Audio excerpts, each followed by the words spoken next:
передачу «Я девочка». А ты знаешь то, что для внешнего вида самое главное – это волосы? Да. И сегодня мы с вами посоветуемся с парикмахером-модельером, Который нам расскажет, как правильно ухаживать за волосами.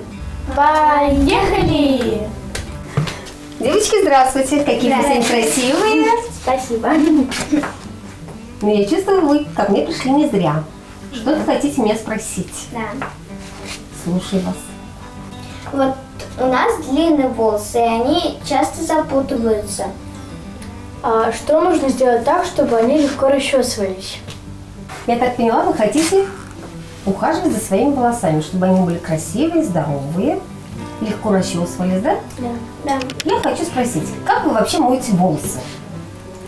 Ну, я, например, вначале шампунем 2 раза, а потом уже наношу слегка бальзамом. Ой, молодец, очень даже правильно.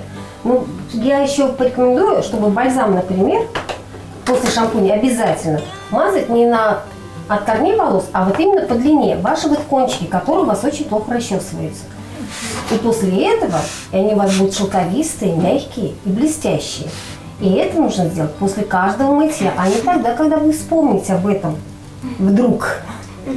А еще порекомендую, чтобы все равно иногда стричь кончики, чтобы они были вот очень красивые и гладкие. И это нужно обязательно. Скажите своим мамам, что надо хотя бы 1 раз в полгода, особенно длинные волосы, кончики немножко освежать. Как часто мыть волосы? Волосы моем по необходимости, когда они будут грязные.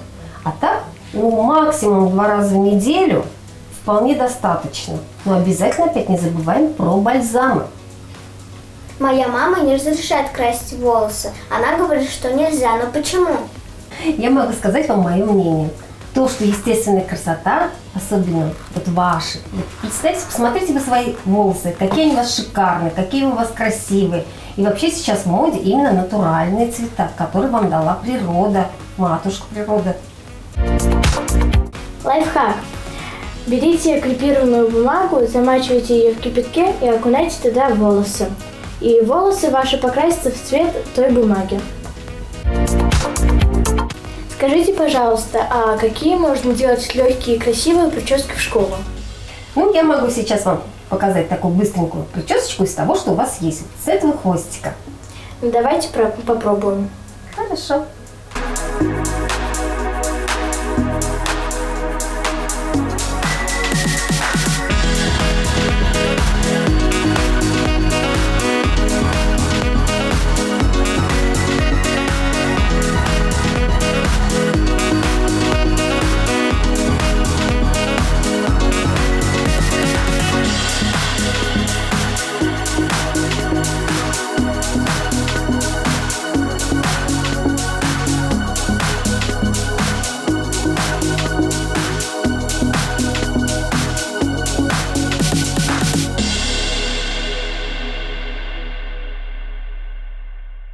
Это быстро, 5 минут времени. А вот я вижу у вас очень много разных расчесок. Скажите, пожалуйста, какими лучше расчесываться? В общем, мне нравятся расчески вот такие большие, с длинными гребешками, зубьями. Массажные расчески очень мягко расчесывают, особенно длинные волосы. Ну, а этот брошник могу, это натуральная щетина. Ее, конечно, хорошо покороче, чем у тебя волосы расчесывать и сушить. А сейчас я могу тебе порекомендовать вот эту расчесочку для Насти и вот эту. Хорошо, спасибо. А сейчас я буду делать красивую прическу Насти в школу, которую я делаю обычно.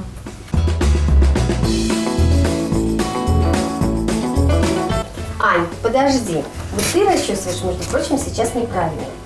Для начала мы берем особенно длинные волосы, начинаем расчесывать с кончиков. Сначала кончики расчесываем, всю длину держим, потом выше, потому что когда ты начинаешь расчесывать с корней, ты ее очень сильно дергаешь и травмируешь волосы.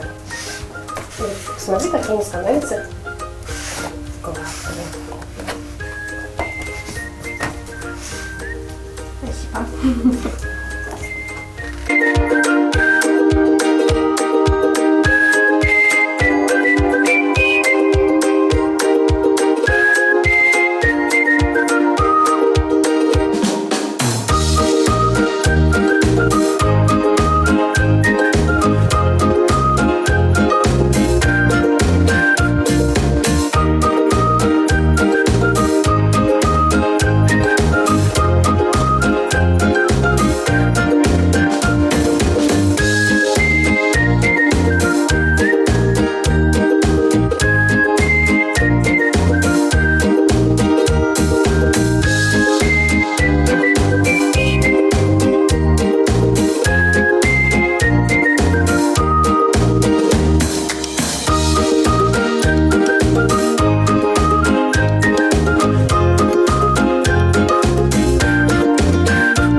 получилось? Очень красиво получилось и очень хорошая причесочка, ничего не мешает и очень гармонично смотрится. Дорогие девочки, хочу вам сказать, что собранные прически смотрятся намного лучше и красивее, чем распущенные неухоженные волосы. Спасибо большое, Елене, что приняла участие в нашей передаче. До новых встреч. Пока! Пока.